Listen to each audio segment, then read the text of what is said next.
The door slammed so hard the glass walls trembled, and Nadia Okoye jerked awake with a sharp gasp, her body lurching as if she had been pushed off a cliff. White light stabbed her eyes.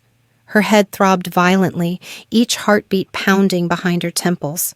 She tried to move, and pain ripped through her abdomen, deep and shocking, forcing a cry from her throat.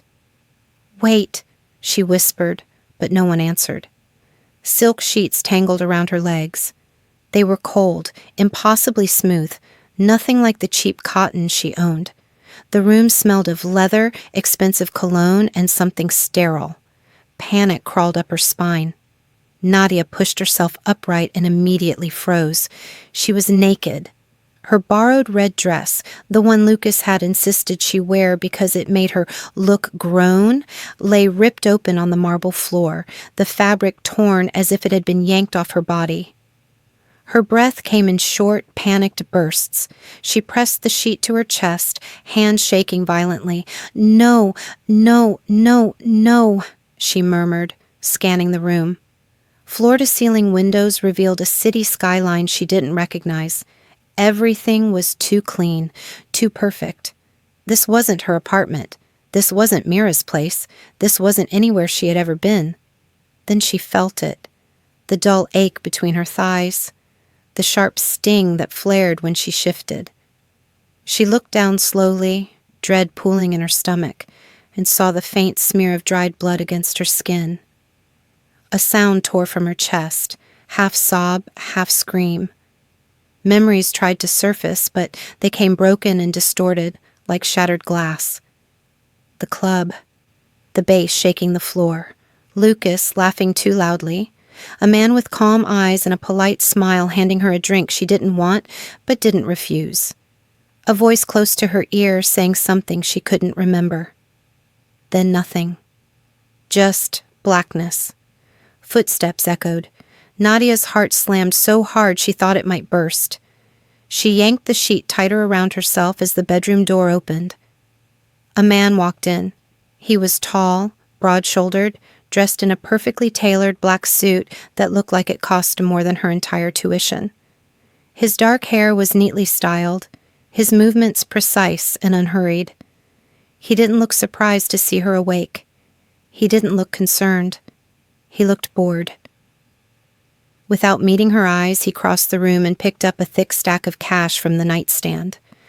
The bills were crisp, bound neatly together. "It's time for you to leave," he said, his voice flat, accented, completely devoid of emotion. Nadia stared at him, her mind scrambling to catch up.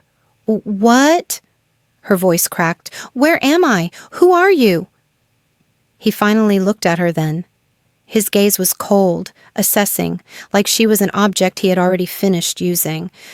Something flickered in his eyes. Amusement, perhaps, or mild irritation. He stepped closer. Before she could react, he tossed the cash at her. The bills scattered across her shoulders, her lap, her face. Some fluttered to the floor. Nadia flinched as if he had struck her. "Payment," he said calmly. "You can take the service elevator. My driver will drop you off wherever you need." Her ears rang. "Payment?" she repeated faintly. "For what?" "For your time," he replied, adjusting his cufflinks. "You were agreeable." "No," Nadia whispered, shaking her head violently. I wouldn't, you don't remember?" He tilted his head slightly, studying her reaction with detached curiosity. "That's unfortunate." Her throat closed. "Please," she said, tears spilling freely now. "I don't understand what's happening. I was with my boyfriend. Your boyfriend already collected his share," the man interrupted. 2,000,001, a reasonable price. The words hit her like a slap. "My boyfriend, Lucas?" she croaked. "Yes." He shrugged. "That was his name." The room spun. Nadia clutched the sheet, her body trembling uncontrollably. "I was a virgin," she whispered, the word tasting like ash. "I was saving myself." He glanced down at her legs, at the blood she hadn't yet wiped away. Not anymore. Something inside her shattered. This was a business arrangement. He continued coolly, nothing personal. I assumed you were aware of the terms. I didn't agree to anything, she cried. I was drugged. His expression hardened. Be careful with accusations. Tears streamed down her face as she shook her head. You raped me, she said, the words barely audible. Silence stretched between them. For a fraction of a second, something unreadable crossed his face. Then it was gone. You should leave, he said, turning toward the door. I don't want a scene. She scrambled out of bed, ignoring the pain screaming through her body, grabbing her torn dress and pulling it on with clumsy fingers. It barely covered her. The money remained scattered across the sheets like an insult. I'm not taking that, she said hoarsely. Suit yourself, he replied. I have a reputation to maintain.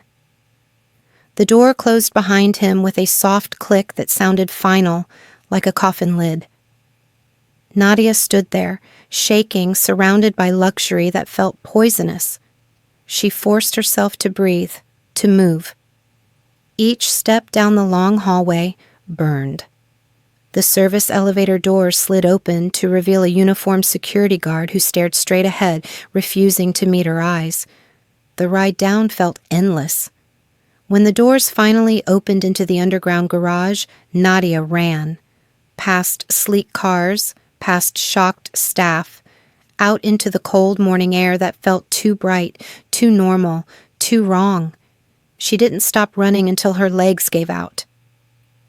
She collapsed against the wall of a convenience store 3 blocks away and slid to the ground, sobbing violently. Her hand shook as she patted her dress and found her phone miraculously still there, the screen cracked but alive. She pressed one name and lifted it to her ear. Mira, she sobbed the moment the call connected. Please, I need you.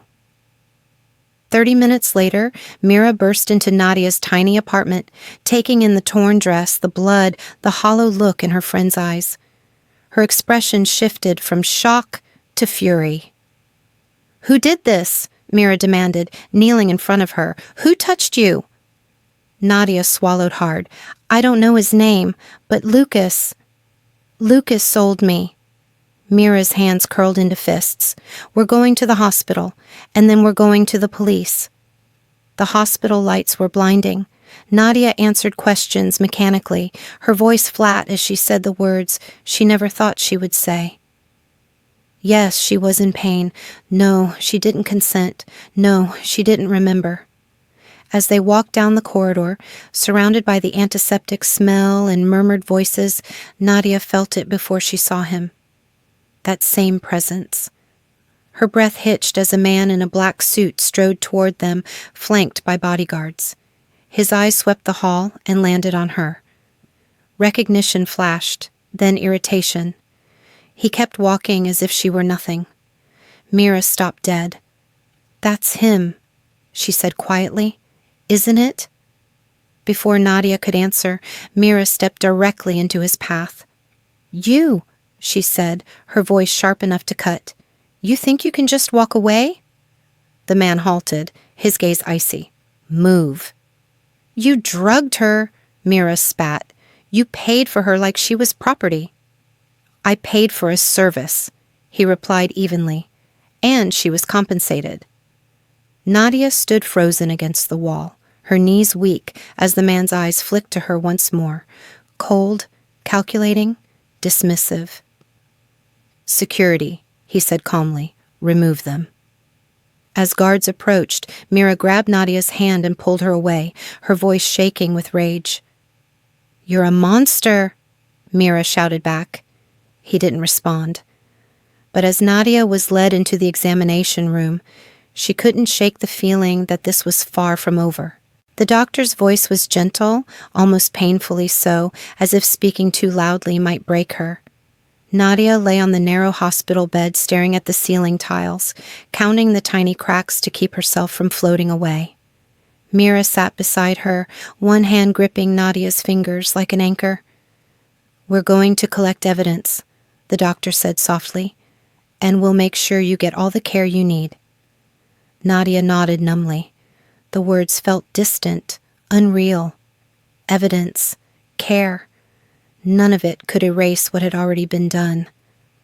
When it was over, when she was wrapped in a thin hospital blanket that smelled like detergent and antiseptic, Mira helped her dress. Nadia's legs trembled with every step.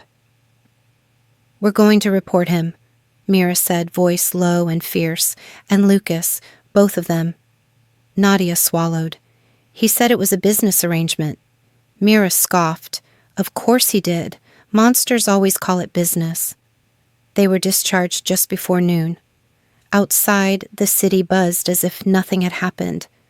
People laughing, cars honking, life continuing without pause. Nadia felt invisible, like a ghost walking among the living. That night she couldn't sleep. Every time she closed her eyes, she saw silk sheets and falling money. She finally answered when her phone started vibrating for the 4th time. Lucas's name glowed on the screen. Her stomach twisted. She hesitated, then pressed accept. "Baby," Lucas said smoothly. "Where did you go last night? You just disappeared." "You drugged me," Nadia said, her voice flat. There was a brief silence, then a sigh. "Nadia, don't start with this." "You sold me," she whispered. Her throat tightened. "You sold my body." "Sold is such an ugly word," Lucas replied lightly. "I helped you. We needed money, remember? School isn't cheap." "I trusted you. And I trusted you'd understand," he said. "Look, you got paid. That guy's powerful. You're lucky he even noticed you." Her hand shook so hard she almost dropped the phone. "I was a virgin." "So," he snapped, "that just made you more valuable." The line went dead. Nadia stared at the screen until Mira gently took the phone from her hand and hung up. "If I see him," Mira said through clenched teeth. "I swear." "Please," Nadia whispered. "I just want it to stop." For a few weeks, she tried to pretend it had stopped. She went back to classes, worked short shifts at the campus library, smiled when people spoke to her. But her body betrayed her. The nausea came in waves, brutal and unrelenting. Smells made her gag. Food tasted wrong. "It's stress," she insisted when Mira watched her vomit into the sink one morning. "Just stress." Mira didn't answer. She silently placed a small white box on the counter. Nadia stared at it, dread blooming in her chest. "No." "Just take it," Mira said quietly. Her hands shook as she waited. The seconds stretched into eternity. 2 lines appeared. Nadia slid down the cabinet, clutching the test as if it might vanish. "No," she sobbed. "No, no, no." Mira knelt in front of her, eyes glossy.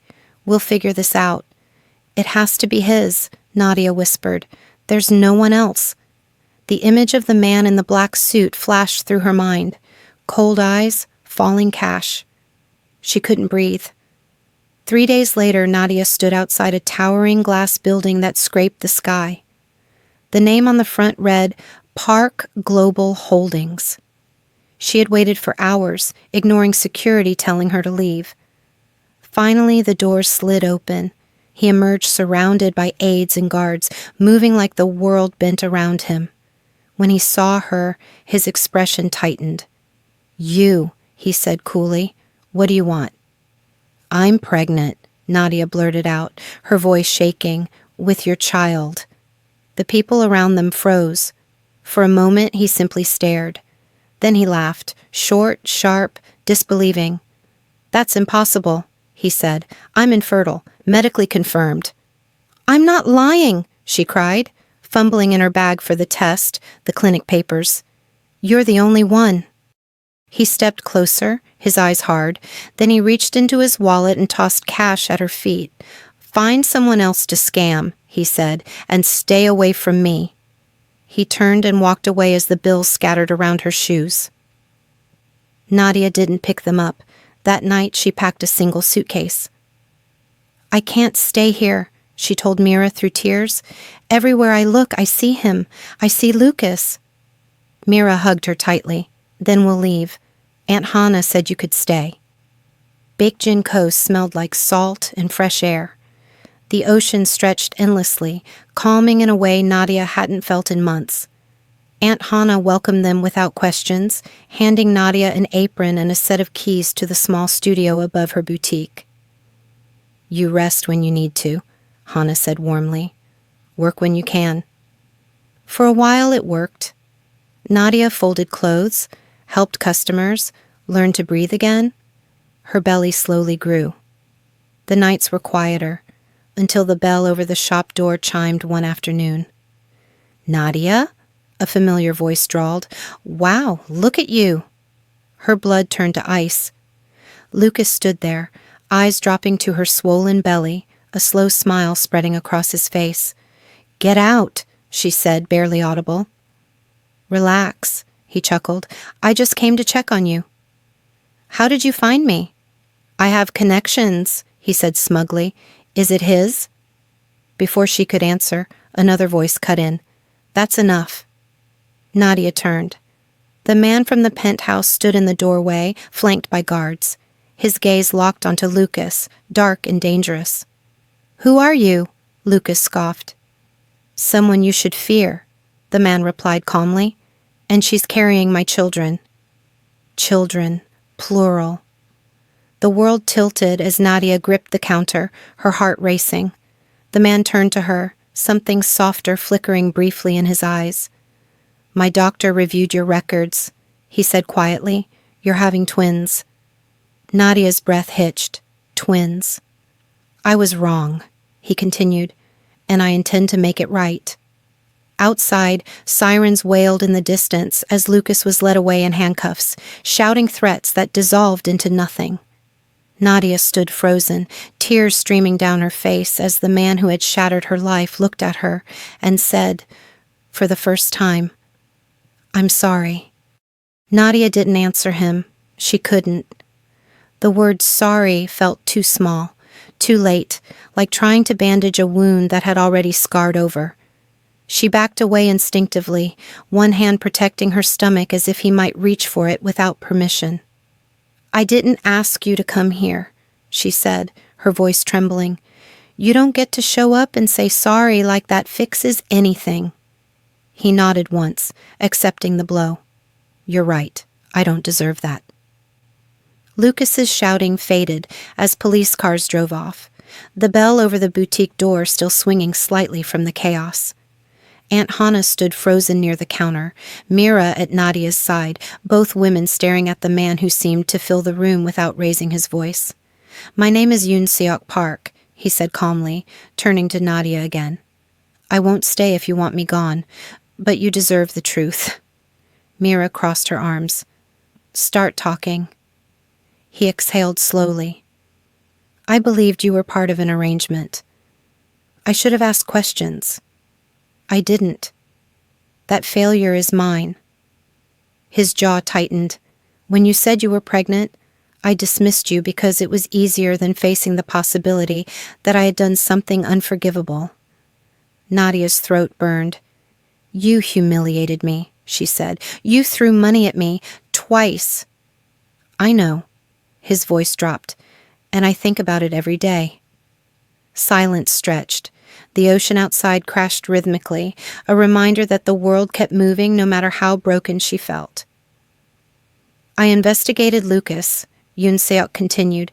The night you disappeared, the agency, everything. The evidence is overwhelming. He will be prosecuted.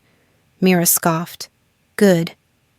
I also had my doctors review your medical files, he said, meeting Nadia's eyes. The pregnancy is rare but possible. You're carrying twin girls. Nadia's breath caught. She pressed her palm to her belly, tears spilling freely now. 2 lives, 2 hearts beating inside her. I'm not here to control you, he said quickly, as if reading her fear. I brought legal documents, support, medical care, full custody for you, trusts for the children that I can't touch. Aunt Hannah finally spoke. Why? He didn't hesitate. Because I was wrong, and because those children deserve better than my mistakes. Nadia laughed bitterly. You think contracts make you a good man? No, he said softly. Actions do. She turned away, shaking. Leave, please. He bowed his head. I will, but if you ever need anything at all, I'll come. When the door closed behind him, Nadia collapsed into Mira's arms, sobbing until her chest hurt. Aunt Hannah locked the shop early and brewed tea they didn't drink. That night, Nadia lay awake listening to the waves, feeling the twins flutter faintly for the first time. Weeks passed. Yoon Seok kept his distance, just as she asked. But help arrived anyway. Doctor appointments scheduled and paid for anonymously, groceries delivered without notes, a larger apartment offered in her name, and then quietly withdrawn when she didn't respond. He's hovering, Mira muttered one evening. He's respecting boundaries, Nadia replied, surprised to hear herself defend him. The ultrasound appointment came on a gray morning. Nadia almost canceled. At the last minute, she didn't. When she arrived, Yoon Seok was already there, sitting stiffly with his hands clasped, looking more nervous than she had ever seen him. You didn't have to come, she said. I know, he replied, but thank you for letting me. The technician dimmed the lights. Cold gel touched Nadia's skin. The room filled with a fast, steady heartbeat. Oh, the technician smiled. And there's another. 2 rhythms, 2 lives. Nadia cried openly. Yoon Seok stared at the screen, frozen, tears sliding down his cheeks without him noticing. His hand lifted, then stopped short. You can, Nadia whispered. You can hold my hand. He did, gently, like she might break. When it was over, he cleared his throat. I'll give you space, he said immediately. I just thank you. After that, he showed up differently, never unannounced, never demanding. He asked before helping. He listened. He learned what foods made her sick and avoided them.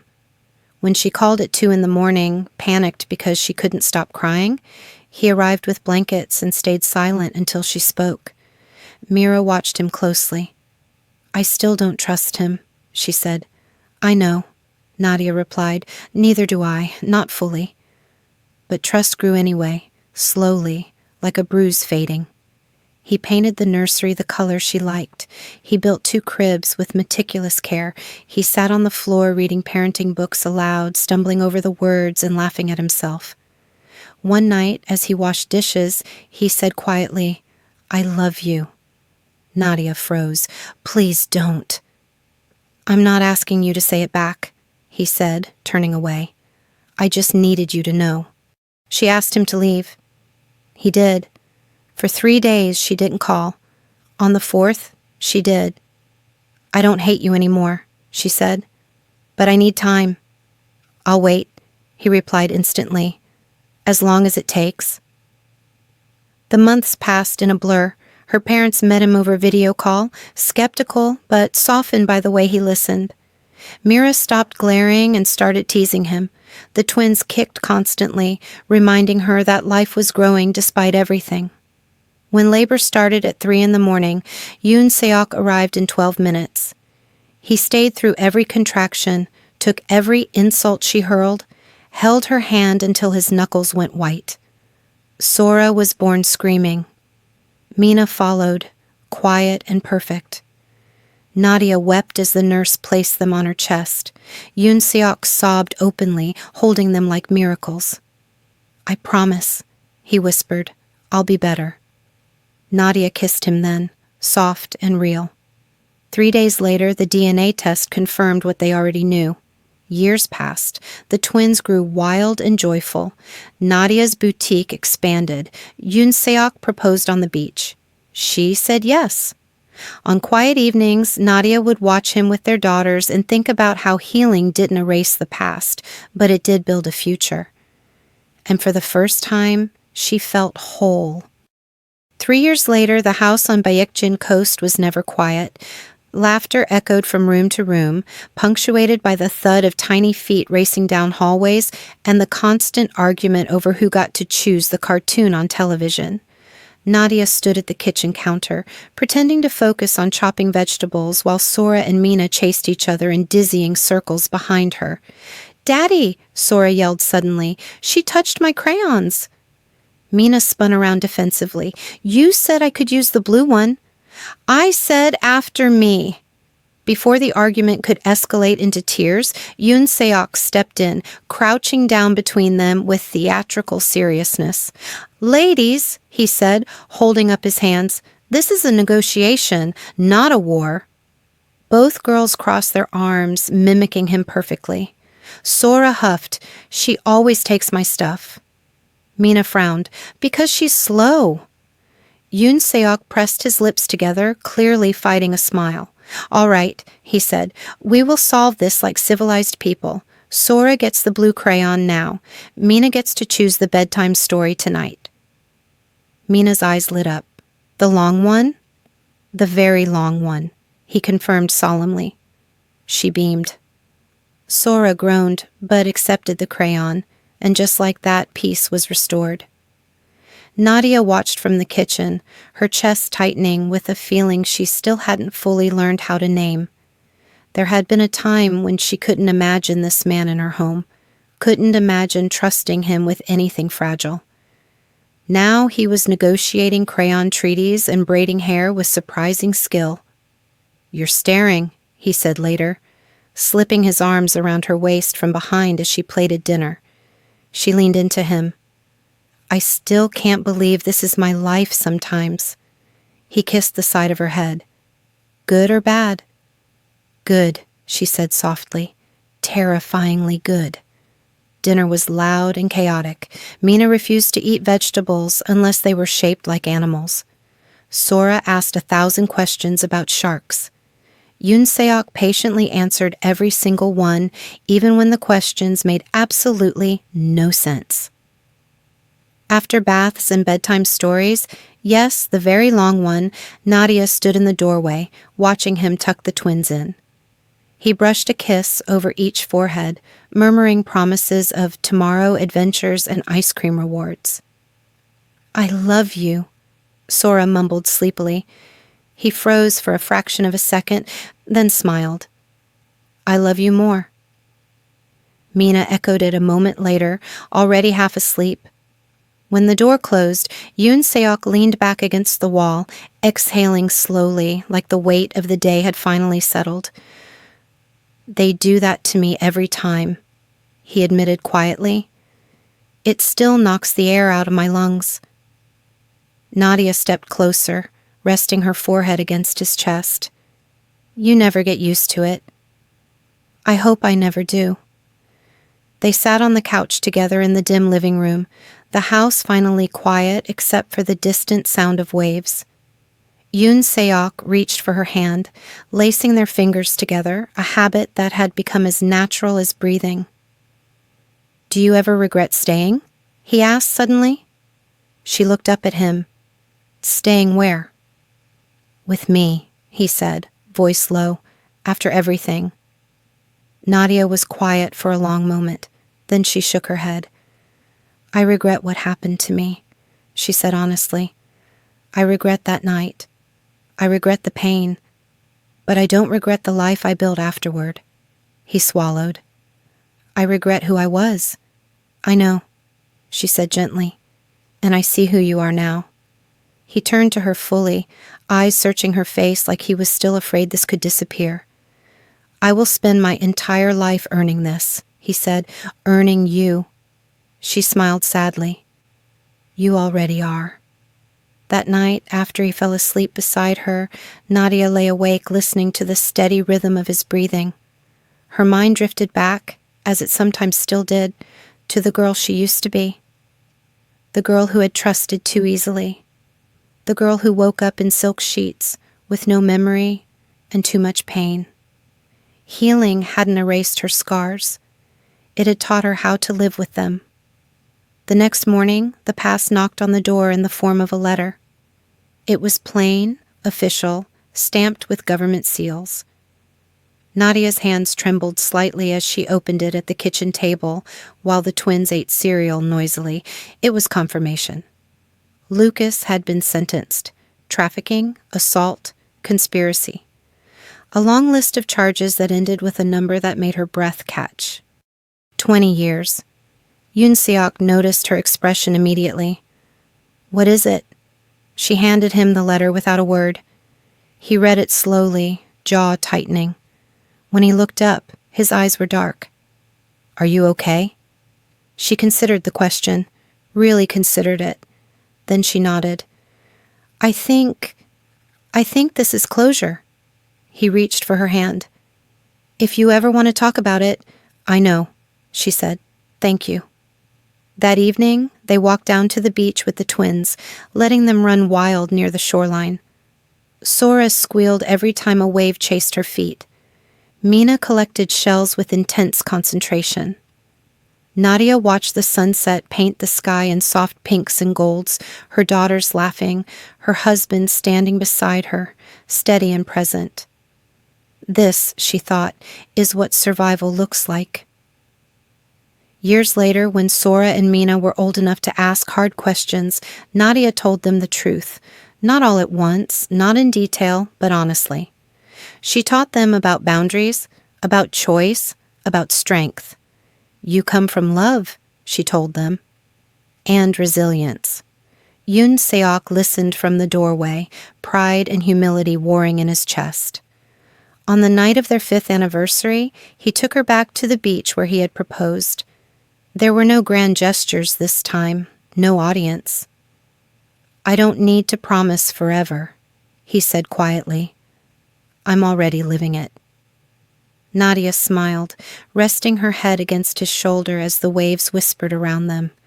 Her life hadn't begun the way she wanted. It had begun in fear and betrayal and darkness, but it had continued in courage. And it had ended. No, not ended. Grown into something she once thought impossible. Peace. If this story moved you, even a little, don't scroll past it. Nadia's journey is fictional, but stories like hers happen every day, in silence. Like this video so more people see it. Subscribe if you believe stories of survival deserve to be told.